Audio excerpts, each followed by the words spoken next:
பொதுவாக நம்மிடம் ஏழை யார் என்று கேட்டால் நாம் என்ன சொல்வோம்? கையில காசு இல்லாதவர், வீடு வாசல் இல்லாதவர் என்றுதானே சொல்வோம். ஆனால் நம் உயிரிலும் மேலான நபி ஸல்லல்லாஹு அலைஹி வஸல்லம் அவர்கள் உண்மையான ஏழை யார் என்பதற்கு ஒரு அதிர்ச்சியூட்டும் விளக்கத்தை நமக்கு தந்துள்ளார்கள். ஒரு முறை நபி ஸல்லல்லாஹு அலைஹி வஸல்லம் அவர்கள் தங்கள் தோழர்களிடம் ஒரு கேள்வி கேட்டார்கள். உங்களில் ஏழை, அதாவது திவாலானவர் யார் என்று உங்களுக்கு தெரியுமா? அதற்கு சஹாபாக்கள் சொன்னார்கள், அல்லாஹ்வின் தூதரே, எங்களில் எவரிடம் வெள்ளிக்காசோ இதர வாழ்க்கை வசதிகளோ இல்லையோ அவர்தான் எங்களை பொறுத்தவரை ஏழை என்று கூறினார்கள். இன்று நாமும் அப்படித்தானே நினைக்கிறோம்.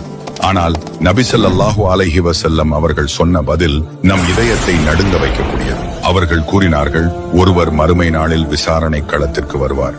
அவர் உலகத்தில் நிறைய தொழுதிருப்பார், நோன்பு நோற்று இருப்பார், ஜகாத் கொடுத்திருப்பார், இப்படி மலை போல நன்மைகளை சுமந்து கொண்டு வருவார். ஆனால் அதே நபர் உலகத்தில் வாழும்போது ஒருவரை திட்டியிருப்பார், இன்னொருவர் மீது அவதூறு சொல்லியிருப்பார், வேறொருவருடைய பொருளை அநியாயமாக சாப்பிட்டிருப்பார், ஒருவருடைய இரத்தம் சிந்த காரணமாக இருந்திருப்பார், இன்னொருவரை அடித்திருப்பார். விசாரணை நடக்கும்போது இவரோட நன்மைகள் எல்லாம் இவரால பாதிக்கப்பட்டவங்களுக்கு போயிடும்.